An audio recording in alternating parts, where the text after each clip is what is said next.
Bismillahirrahmanirrahim. Assalamualaikum warahmatullahi wabarakatuh.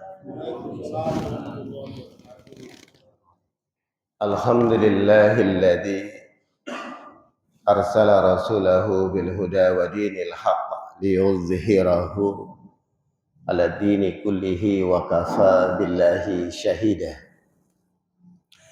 Asyhadu an la ilaha illallah wahdahu la syarika lah wa asyhadu anna Muhammadan abduhu wa rasuluhu alladzi la nabiyya ba'dah. Faqad qala Allah ta'ala fil Qur'anil Karim.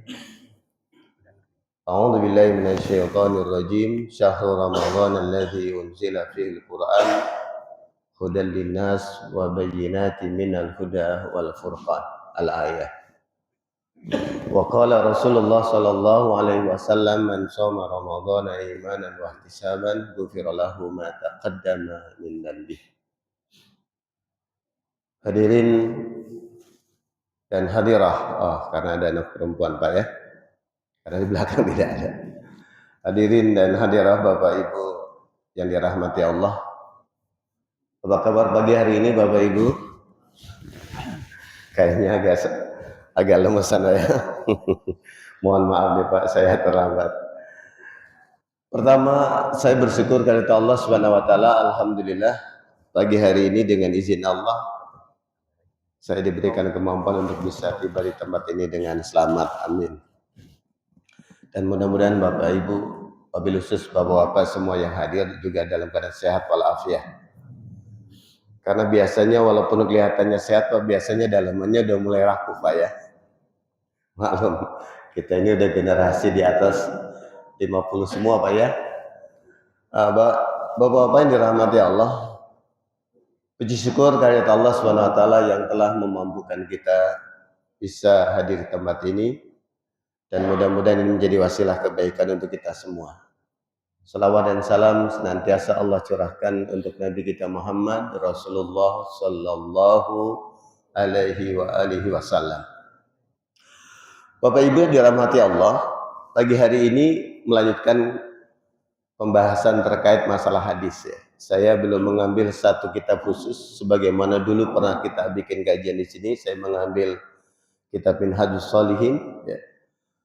Pagi hari ini saya ingin memberikan tambahan terkait dengan penjelasan.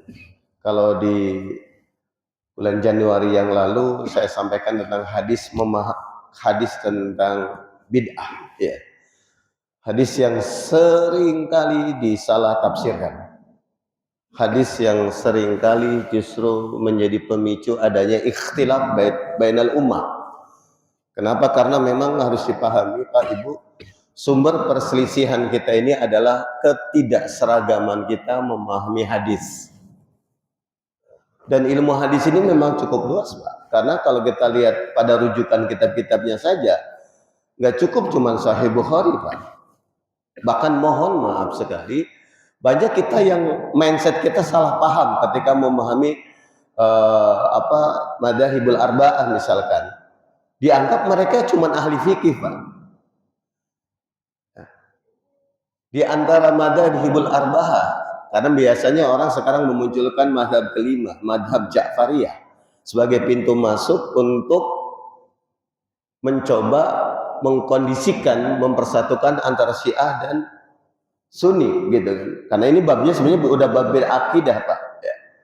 Walaupun memang kalau kita ikutin kajian-kajian ulumul hadis, kajian-kajian syarah hadis, misalkan yang Bapak pernah belajar syarah hadis Bulughul Maram di kitab Subulus Salam, Imam As-San'ani rahimahullah juga meletakkan pandangan-pandangan imam-imam Ja'fariyah. Cuman memang bukan dalam kerangka akidah, tapi dalam rangka fikih. Di antara madzhabul arba'ah ini Pak, hampir semuanya itu ahli hadis Pak. Cuman Abu Hanifah saja yang tidak dikenal dokumentasinya, maksud saya. Kenapa? Karena kalau kita lihat Imam Maliki, dia punya kitab Al-Muwatta Pak.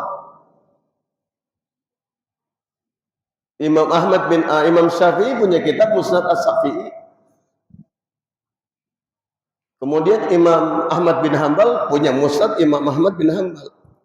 Itu kitab-kitab itu semuanya hampir hari ini kita yang muslim ini Pak sudah tidak memiliki kemampuan mengaksesnya secara langsung Pak. Walaupun mungkin kalau kutip-kutipannya ada. Baru nanti muncul ke model Imam Sahih Bukhari, Muslim, itu pun belum cukup cuman Bukhari dan Muslim Pak. Ada At-Tirmidzi, ada An-Nasa'i, ada At-Tabrani, ada Ad-Darqutni. Banyak kitab-kitab itu.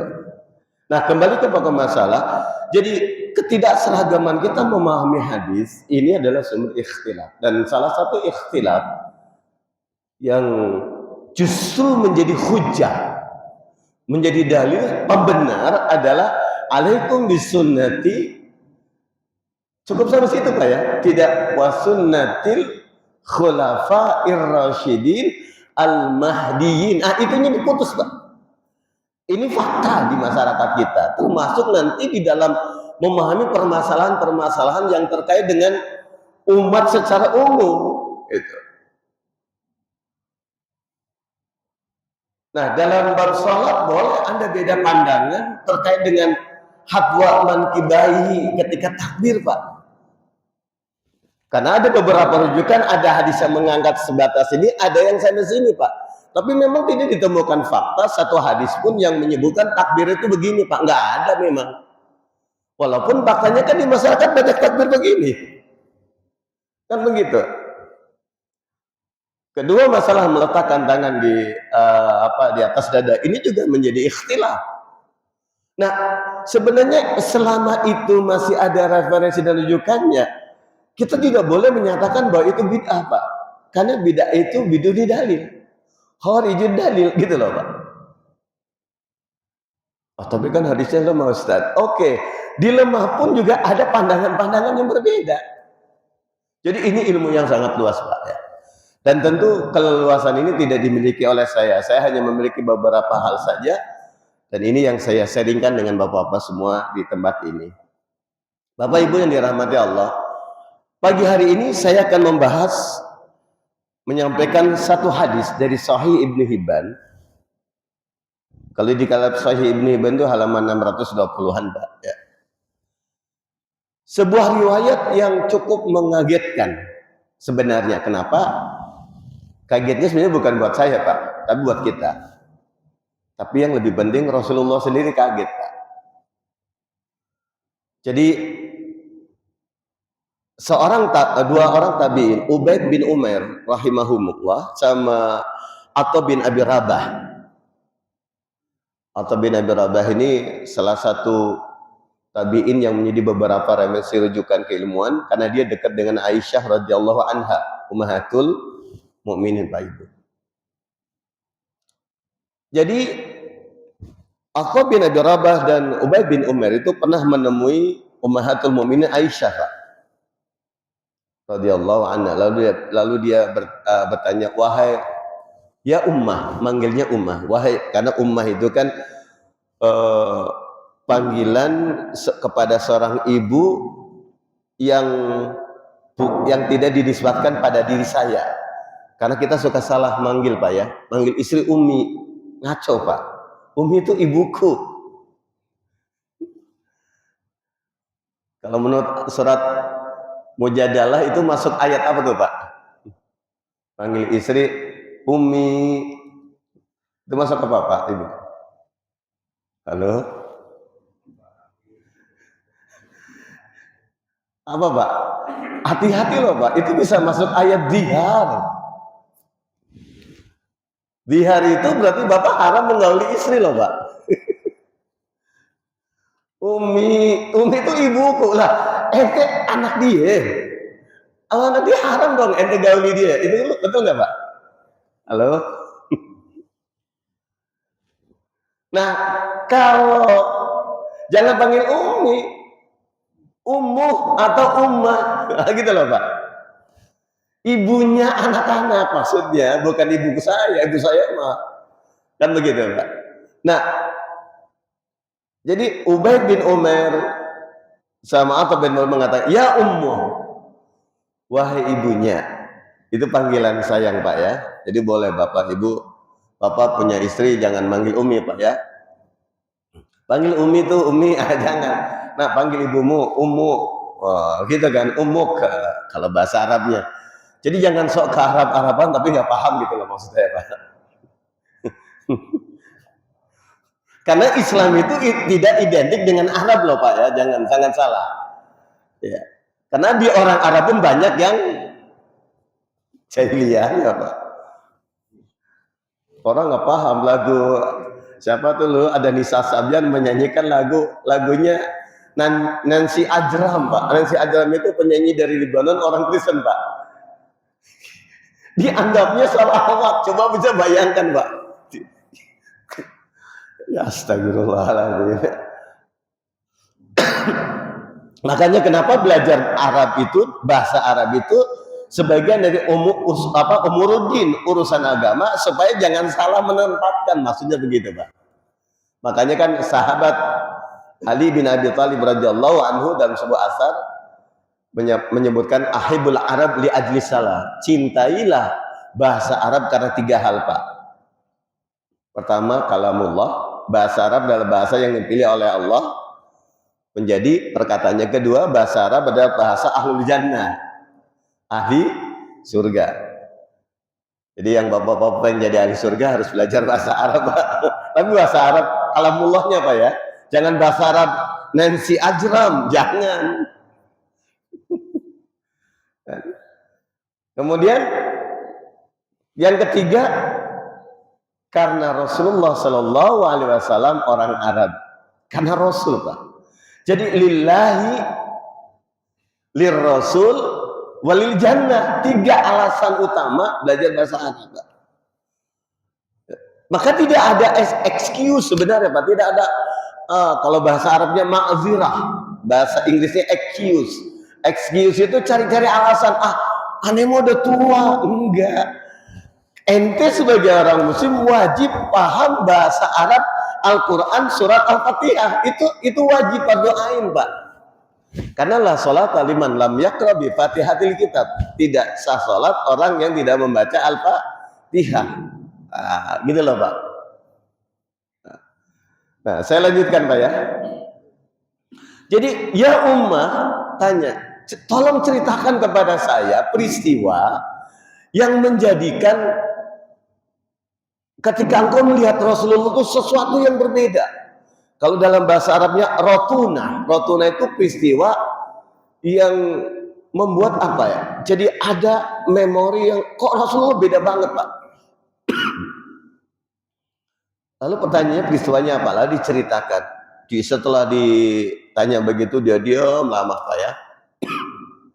Sampainya dia bilang, saya masih ingat satu momentum ketika di suatu malam Rasulullah Shallallahu Alaihi Wasallam minta izin ke saya untuk sholat malam. Terus kata Sayyidah Aisyah, silahkan ya Rasulullah, saya dalam bahasa kitanya gitu, an akuna abdan syakur, saya ingin mensyukuri nikmat Allah, begitu kan. Jadi sholatnya Rasulullah itu li ajli syukur, sholat malamnya. Kalau kita biasanya li ajlil ajar, karena cari pahalanya. Jadi beda memang, beda makom, Pak ya. Setelah dia sholat, tiba-tiba terdengar oleh Aisyah itu Rasulullah menangis, Pak. Dan tangisan itu nggak berhenti, tidak hanya dilihat, begitu lihat Rasulullah, dilihat, ditengok karena Rasulullah menangis kan, lihat bercucuran air matanya terlihat sama beliau. Ditinggallah, balik lagi makin lama nangisnya, Pak, sampai membasahi lihyah, jenggotnya. Makin lama makin nangis, sampai tempat sujudnya pun basah dengan air. Berarti ini bukan nangis-nangisan, Pak, ini nangis beneran, Pak. Sampai menjelang subuh datanglah sahabat Bilal bin Abi Rabah. Karena dulu di zaman Rasulullah tuh yang biasa azan ada 2, Pak. Ada Bilal bin Abi Rabah dan Abdullah ibnu Umi Maktum. Dua azannya. Kita kan muslim sudah ninggalin kebiasaan Rasulullah Pak ya. Kita debat tentang sunnah. Bab azan aja kita kadang suka hilap Pak. Rasulullah ngajarin azan 2 kali. Subuh Pak. Kita hilap malah masuk babnya azan 2 kalinya di bab Jumat Pak. Itu hilap lagi Pak. Saya kadang nggak habis pikir. Ya lihat hadis Pak. Karena kita ini banyak yang tidak mau baca hadis secara utuh gitu loh Pak. Jadi Rasulullah menangis. Bilal datang, yu'adzinul adzan. Yu'adzin itu dia minta izin, ya Rasulullah saya mau azan nih, karena Rasulullah kan rumahnya dekat masjid Pak, di dalam masjid kan kalau kita lihat Nabawi Pak ya. Kan kamar yang dekat Raudhah itu kan dekat itu. Jadi melihat Rasulullah menangis ditanya, ya Rasul, lima tabki, ada apa ya Rasul sampai engkau menangis? Gitu. Nangis lama, hanya dia cerita, semalam Allah turunkan ayat. Ayatnya apa? Ayatnya ada di surat Ali Imran ayat 190, 191 Pak. Inna fi khalqis samawati wal ard wa ikhtilafil laili wan nahar la ayatin liulil albab alladzina yadhkuruna Allaha qiyaman wa qu'udan sampai ayat ya. Rabbana ma khalaqta hadza batila subhanaka faqina. Nah, sampai situ Pak. Nangis Pak. Lalu Rasulullah berucap, ini kalimat yang jarang dibuka. Wailun liman qara'aha walam yatafakkar fiha. Celaka orang yang membaca ayat dan tidak memikirkannya.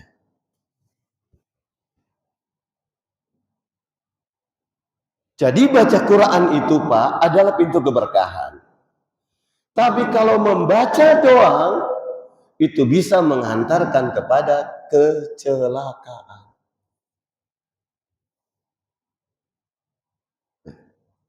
Dipahami nih hadis ini Pak. Imam Al-Ghazali rahimahullah sampai membuat tulisan mengutip di dalam kitab Ihya Ulumuddin, mengutip satu riwayat yang disandarkan kepada sahabat Anas bin Malik radhiyallahu an. Apa? Rubba talin lil Quran wal Quran yal'anuhu. Ini bukan hadis Pak ya. Kalau ini asar.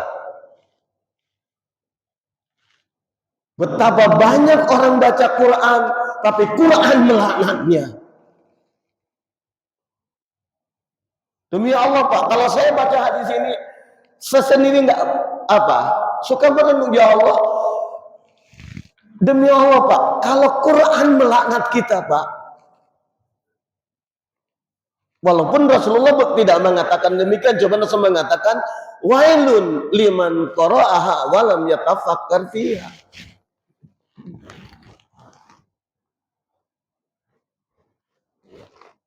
Syu'aib Al-Ar'anud, salah satu pentahris hadis, ketika mengkritisi hadis ini sahih ala syarti Muslim. Hadis ini sahih menurut standar Imam Muslim. Jadi cukup ketat Pak. Ini hadis sahih Pak.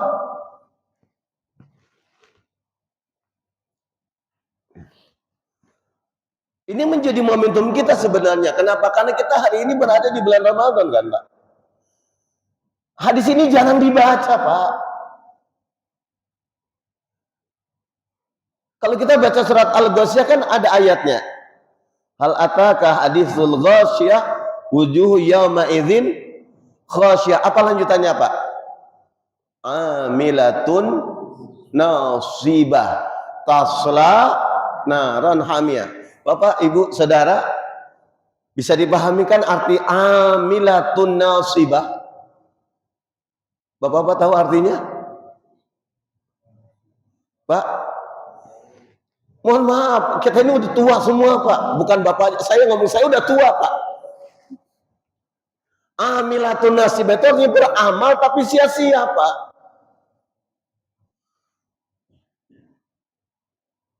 Ujungnya apa? Tasla naron. Apa terjemahannya Pak? Masuk neraka.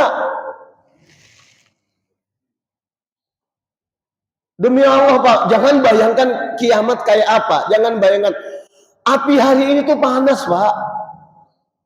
Kalau kita baca hadis, api di akhirat lebih panas nggak? Naudzubillah min dzalik Pak. Kalau kita baca hadis tentang siksaan yang anggap paling rendah, siksaan dianggap paling rendah yang diberikan kepada Abu Thalib. Apa deh Pak? Dikasih terompah, kepalanya mendidih. Bisa bayangkan nggak Pak? Kira-kira kayak apa? Kalau kata orang Sunda, tong dibayangkan, the kuat silaing mah. Ya, kalau kata orang Sunda Pak, ya. Pak, saudara dirahmati Allah Subhanahu Wa Taala. Ya. Nah kalau kita baca hadis seperti ini, pertanyaannya, saya termasuk orang dilaknat Quran enggak ya? Kan begitu Pak. Saya baca Quran Pak. Kan begitu pertanyaan. Demi Allah, kan bapak-bapak semua ini baca Quran Pak. Iya kan? Mungkin ada yang sudah hari ini udah ke-9 juz Pak ya. Kan ini hari ke-9. Salah, 8 Pak ya. Di sini hari ke berapa Pak? Oh 10 malah. Pak yang dirahmati Allah. Rasulullah menangis dari 2/3 malam terakhir sampai subuh, nangis. Yang demi Allah saya sangat yakin beliau tidak menangisi dirinya, tapi menangisi umatnya. Kenapa? Karena Quran ini untuk umatnya. Dia hanya penyampai. Kalau Rasul sampai mengatakan wailun liman qara'aha wa lam yatafakkar fiha, makanya ayat yang tadi baca, ayat 191 itu ujungnya apa Pak? Subhanaka fakina adzabannar.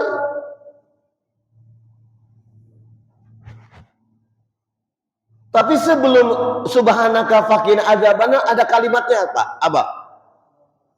Rabbana ma khalaqta hadza batila. Ini kalimat pertama Pak. Baru subhanaka fakina adzabannar. Ini yang ketiga Pak. Ini yang bikin Rasulullah nangis Pak. Saya sangat yakin Rasulullah tidak menangisi dirinya, tapi menangisi potensi kepada umatnya. Kenapa? Karena banyak umatnya baca Quran, tapi nggak mikir. Baca Quran tidak melibatkan nalar. Baca Quran tidak melibatkan unsur yang menjadikan dirinya menjadi mukallaf. Bapak-bapak ini kan jadi mukallaf karena satu Pak. Tidak hanya balik Pak. Kan kita udah lewat kalau ngomongin balik Bapak. Balik umur berapa sih Pak? Paling 11. Sekarang mah anak-anak gadis kita Pak, ya Allah 9 tahun sudah pada balik Pak. Apalagi kalau mainannya TikTok dulu Pak. Senyum, selfie bagian, dibilang cantik, soal gitu Pak. Cari yang bikin dia ini kan. Kalau balik itu unsurnya apa? Unsur hormon. Yang menjadikan kita hari ini sholat diterima kan akilnya Pak. Berakalnya. Itu sebabnya orang Islam wajib berakal sehat. Karena kalau ente tidak berakal sehat, ente nggak perlu jadi orang Islam, selamat. Karena Rasulullah mengatakan rufi'al qalam an salasah. Malaikat tidak akan mencatat amalan ente kalau ente itu salah satunya adalah yafiqo, nggak punya kesadaran. Siapa lagi? An-naim hatta yastayqidha, tidur sampai dia bangun. Makanya kan banyak orang Islam kalau ngaji sambil tidur, Pak. Betul nggak, Pak? Halo? Ini kan orang gila, Pak. Ente dimuliakan sama Allah, ente hina diri. Saya bilang kalau Jumatan, ente kan masih tidur, goblok. Ente hinakan diri ente. Ente dibilang berapa hal itu karena ente punya akal. Kalau ente tidur ente nggak dinilai pahala. Lah kalau bapak-bapak duduk di sini pada tidur, nggak naonan pak. Mendingan bapak keluar. Sama malaikat juga nggak dicatat. Goblok lu. Dikasih pahala kagak mau. Sana. Kan begitu pak.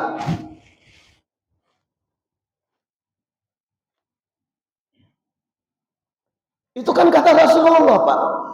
Anisabihat yakhlalima. Kalau ente belum balik, ikhtilam, punya hasrat terhadap lain pasangan, ente boleh nggak dicatat tuh. Kan begitu pak. Apalagi ente kalau sudah akalnya udah nggak sehat, kan begitu kata Rasulullah. Itu rupi al-qalaman salasa. Baru, nah ketiga hal ini pak ya. Nah, banyak kembali ke bawah masalah, banyak orang baca Quran tapi nggak pakai akal pak, nggak pakai pikiran. Makanya kenapa kemudian Imam Al-Ghazali sampai mengutip satu riwayat yang disandarkan pada Anas bin Malik, rubbatalin lil Quran wal Quran yal'anuhu. Betapa banyak pembaca Al-Quran yang Quran sendiri melaknatnya. Na'udzubillah min dzalik, summa na'udzubillah min dzalik, summa na'udzubillah min dzalik. Demi Allah Pak, saya berlindung berulang-ulang Pak. Karena fenomena inilah yang hari ini terjadi. Baca Quran tapi walam yatafakkar fiha. Maka sejauh mana cara berpikir kita? Berpikir kita yang pertama dan utama, dan ini menjadi rukun agama kita, karena kita sudah masuk di dalam bab sholat, karena sholat kita adalah amal yang pertama kali dihisab oleh Allah. Awwalu ma yuhasabu bil abdi yaumal qiyamah as-shalah. Maka rukunnya sholat itu adalah baca Al-Fatihah. Maka demi Allah Pak, kalau bapak-bapak, saudara semua yang dirahmati Allah, otaknya, pikirannya belum bisa mencerna dengan baik, minimal harus tahu terjemahannya Al-Fatihah Pak. Jangan sampai termasuk wailun liman qara'aha walam yatafakkar fiha. Kenapa? Karena hadis tadi, hadis Ibnu Hibban tadi, itu dijadikan hujah oleh ahli fikih, oleh ahli tafsir dalam sebuah kalimat sederhana, al-ibratu bi umumil lafzi la bi khususis sabab. Pelajaran dari sebuah teks, ibrah, itu tidak disandarkan kepada kekhususan asbabul wurud dan nuzulnya ya, tapi disandarkan kepada keumuman teks yang dihadirkannya. Dengan demikian bapak-bapak, saudaraku yang dirahmati Allah Subhanahu wa taala, ini hadis harus jadi pegangan kita. Karena demi Allah kita semua tidak ingin termasuk amilatun nasibah, beramal tapi dianggap oleh Allah nasibatun. Kalau kata orang sudah capek gawe teka pakai Pak. Nggak tahu kalau orang Padang ngomongnya apa Pak? Ini kan Pak DKM Pak ya. Kalau orang Padangnya bekerja keras, capek bekerja tapi hasilnya nggak dipakai Pak. Apa bahasa Padangnya Pak? Capek gawe teka pakai, itu kata orang Sunda Pak ya. Capek teka pakai. Nah apa tuh bahasanya? Demi Allah kita kan nggak mau begitu Pak. Lah umur kita bukan sudah lagi, saya baru 50 Pak ya. Bapak mungkin ada 60 dari itu. Masa ya Allah di akhir hayat saya cuma masuk kategori naudzubillah min dzalik Pak, naudzubillah min dzalik Pak. Demi Allah Pak. Kan begitu. Maka di Ramadan ini menjadi momentum buat bapak-bapak yang belum tahu artinya Al-Fatihah Pak, baca ulang, minta sama Allah, nangis sama Allah, ya Allah masa seumur ini saya nggak ngerti Al-Fatihah ya Allah. Kan begitu Pak. Karena kalau Al-Fatihahnya diterima, salatnya khusyuk, insya Allah amalan yang lainnya dimudahkan oleh Allah. Itu kan janji Rasulullah Pak. Ya. Janji Rasul Pak. Ya yang masih percaya sama janjinya Rasul Pak. Kalau yang nggak percaya, terserah gimana nanti itu kita nggak ngomong Pak. Yang itu mah ya udah ente ke laut aja dah, jangan ngikut kan gitu Pak, kan gampangnya begitu. Hadirin ihwati iman fillah rahimakumullah. Ya. Ini problem kita hari ini. Ya. Banyak baca Quran tapi walam yatafakkar fiha. Mari kita lihat satu ayat terkait bagaimana kita memahami Al-Quran harus dengan pemahaman, kan begitu. Contoh, Pak, saudara yang dirahmati Allah, kalau bapak-bapak membaca Alhamdulillahirabbil alamin, ya. Pertanyaannya, baca Alhamdulillah itu harus nggak sih? Kalau baca hadis harus Pak. Tapi kalau bapak ditanya apa latar belakang yang menjadikan kita harus mengatakan Alhamdulillah, lupa hudan wa bayyinati rahmah syifa, itu Quran Pak. Allah turunkan Quran sebagai petunjuk, Allah turunkan Quran sebagai kasih sayang. Kalau kita balik Pak, Quran itu rahmat, itu yang pertama.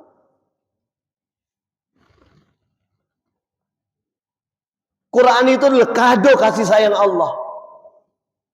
Makanya di dalam surat Ar-Rahman, surat yang kita baca tentang kasih sayang, yang pertama disebut oleh Allah adalah Quran dulu Pak, baru kita, badan kita Pak. Ar-Rahman, kan begitu Pak ya? Allamal Quran khalaqal insan allamahul bayan. Tuh Pak, Ar-Rahman Allah. Apa tandanya Allah Rahman?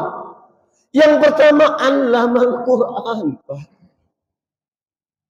Maka Quran itu rahmat, Quran itu tanda kasih sayang. Jadi jangan Quran didekati dengan pendekatan amal. Alhamdulillah yang bagaimana ya Allah? Alhamdulillahilladzi lam yattakhid waladan. Bacalah Alhamdulillah Tuhan yang tidak menjadikan anak buat dirinya, tapi Allah menjadikan anak buat hambanya. Hambanya diciptakan dengan anaknya Pak, tapi kalau dirinya Allah nggak menjadikan untuk dirinya anak. Walam yakun lahu syarikun fil mulk. Tuhan yang tidak memiliki sekutu dalam kekuasaan. Walam yakul lahu waliyyun minadh dhul. Allah tidak membutuhkan wali yang menyelamatkan dari kehinaan. Baru Allah katakan wa kabirhu takbira, takbir ente. Jadi Pak, ketika Bapak membaca Allahu Akbar, itu harus jadikan roh Pak. Ayat terakhir surat Bani Israil itu harus jadikan roh Pak, supaya takbir kita itu masuk, supaya takbir kita diterima oleh Allah. Karena hari ini banyak orang Allahu Akbar tapi aslinya kot Pak. Orang lidah Arab banyaknya gamis. Jadi emang orang Arab pasti tidak Pak. Makanya kalau musyabaqa tilawah Al-Quran yang menang orang Asia Pak, bukan orang Arab. Jadi salah ngucap itu nggak dosa Pak. Yang dosa itu mempermainkan ucapan-ucapan. Kayak dulu pernah ada dolan-dolin, waladolin bikin dolan-dolin Pak. Kalau orang Orde Baru kan kita pernah hidup zaman Orde Baru, masih ingat Pak ya? Ada, pernah ingat nggak Pak? Ada dulu ada menteri pakai dolan-dolin Pak. Wah ini orang reformasi semua Pak ya. Udah lewatnya lupa masa Orde Baru ya. Kan begitu Pak. Jadi dirubah cara berpikirnya Pak. Jangan kemudian Bapak nggak bisa ngucap, gue mah dosa mulu, salah mulu. Akhirnya Bapak muter di situ.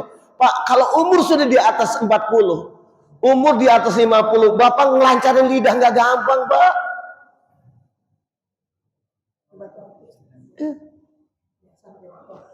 Ya, pakai batu akik, Pak. Kerok. Pakai batu emas, Pak ya. Jadi jangan lari ke situ, Pak. Kenapa? Demi Allah, Pak. Allah sendiri mengizinkan, membolehkan mengucapkan huruf tidak sesuai dengan makhrajnya. Apa contohnya? Dalam surat Al-Qamar itu diulang-ulang. Fahal mim muddakir walaqad yassarnal qur'ana lidzikri fahal min muddakir. Itu dal, Pak, nggak ada titiknya, tapi kayak tasdid. Dalam literatur Arab, Pak, dalam kamus bahasa Arab nggak ada tulisan Arab dakaro, kagak ada, Pak. Adanya zakaro, zal. Makanya orang Sunda sama orang Jawa suka ketukar, Pak. Kalau orang Jawa cenderungnya dal jadi zal, orang Sunda zal jadi dal. Dalikal kitab, orang Sunda tuh, Pak. Orang Jawa pi sudurinas, Jawa tuh, Pak. Iya, dal jadi zal kalau orang Jawa, zal jadi dal orang Sunda. Kumaha tuh? Ya tenanan kalau dia paham, yang penting dalikal kitab, eta kitab, maksudnya begitu, Pak. Makanya kan kalau Bapak, mohon maaf, Bapak pernah baca serat dulu kalau ngobrol sama apa dia tuh, serat Gatoloco, itu kan dimainin, Pak, gondal gandil begitu kan, dimainin tuh ayat itu. Nah itu kan pesanannya orang Belanda kan, Pak. Jadi Bapak salah mengucapkan dal, nggak bisa dal, bisanya zal. Demi Allah, Pak, nggak jadi bikin dosa, Pak. Karena Allah sendiri, kalau kita baca belajar ilmu iqlal, ilmu tentang asal usul huruf aslinya, muddakir itu dari kata zakaro, Pak. Karena ketemu ta dan dal, zal, mudzakirun susah, jadi dal, muddakirun. Tuh. Jadi Allah sendiri membolehkan Bapak mengucapkan tidak sesuai dengan hurufnya, tapi Bapak paham, dibenarkan, Pak. Jadi Bapak-bapak yang dirahmati Allah, ini harus dipahami. Jadi jangan dipasung dengan lidah kita yang aduh udah tua nih ngajinya gak lancar suaranya. Pak, demi Allah, Pak, Bapak salah. Alhamdulillahi rabbil alamin. Bapak umur 70. Jangan dimarahin, Pak. Nggak bener, kek, ulang lagi, kek. Tonjok nih, cucu kagak ngerti. Kan? Ngaji apaan gini? Ngaji aja nggak selesai. Nah, dibikin kesel, Pak. Balik lagi. Nah, kembali, Pak. Kalau umur kita sudah di atas 50, 60, pahami, Pak. Karena kita kena hadis wailun liman qara'aha wa lam yatafakkar fiha. Jadi kembali, ketika Bapak sholat Allahu Akbar, ingat ruhnya itu ada di surat Bani Israel ayat yang terakhir 117-an. Apa? Qulil hamdulillahilladzi lam yattakhid waladan wa lam yakun lahu syarikun fil mulki wa lam yakul lahu waliyyun minadh-dhilli wa kabirhu takbir. Ketika Allahu Akbar, itu yang dimasukkan ke dalam hati kita supaya takbir kita bernilai. Jadi bukan sekedar Allahu Akbar. Supaya baru nanti kita masuk penjelasan kenapa harus alhamdulillah, karena tidak hanya ayat itu saja yang menjelaskan tentang keharusan kita membaca alhamdulillah. Sudah jam 6, Pak ya, mohon maaf suara saya makin lama makin hilang ya. Silakan sebelum ditutup jika ada pertanyaan atau ada yang mau disampaikan, Pak, silakan.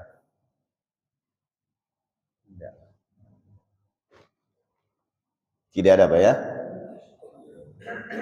Kalau nggak ada kita ini dengan kifatul majlis Pak ya. Ini mumpung bulan Ramadan Pak ya.